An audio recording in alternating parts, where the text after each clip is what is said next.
The book A Christmas Carol begins with the words Marley is dead. While this animated version from 1969 doesn't include narration, it does show Scrooge walking by the cemetery where his partner is buried, and he's remembering the funeral from 7 years before. Scrooge has spent as little money as possible on Jacob Marley's funeral, because finery would be wasted on him. The gravedigger points out that Marley had been his friend and partner, but this doesn't move Scrooge.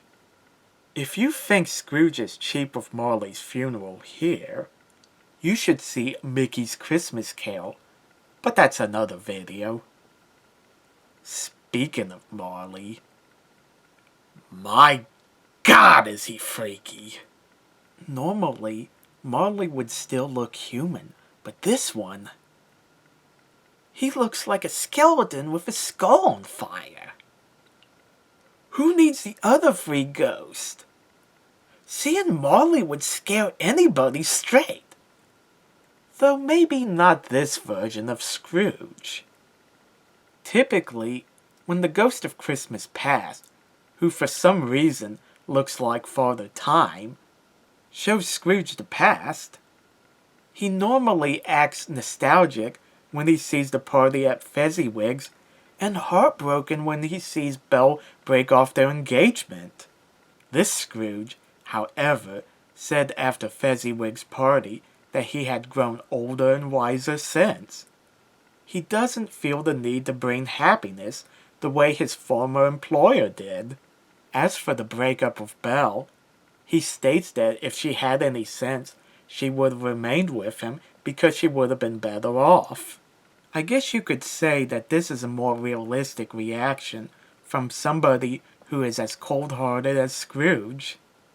We don't see him soften up until he witnesses the party at Bob Cratchit's house, and he starts to take an interest in Tiny Tim. The Ghost of Christmas Present later makes the observation that Scrooge doesn't respond to kindness. It is true that we really don't start to see Scrooge reform until he meets the Ghost of Christmas Yet to Come. Up until I started working on this series, I was unaware that this version existed. So what do I think of it? It's good, but it has its flaws. One of them is that when Fred visited Scrooge, they sing a song. It comes out of nowhere, and there isn't another musical number throughout the special. Not to mention that we don't get to see Scrooge go to Fred's party, or give money to the charity collectors.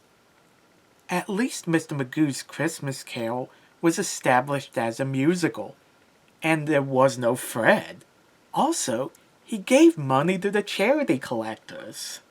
Another thing that bothered me about this special is that there was this run-on gag where Scrooge would sniff some snuff and try to sneeze, but he can't.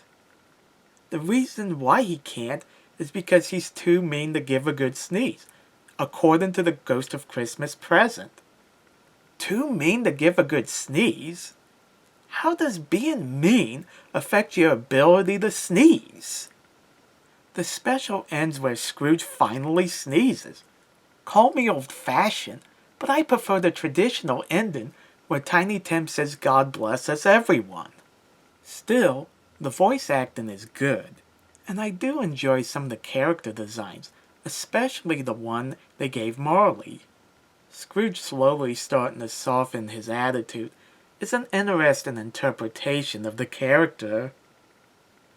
Ordinarily, I am not a fan of this approach, but this version does a good job with it. A Christmas Carol from 1969 is not the best version of the story, but it's nothing to sneeze at either.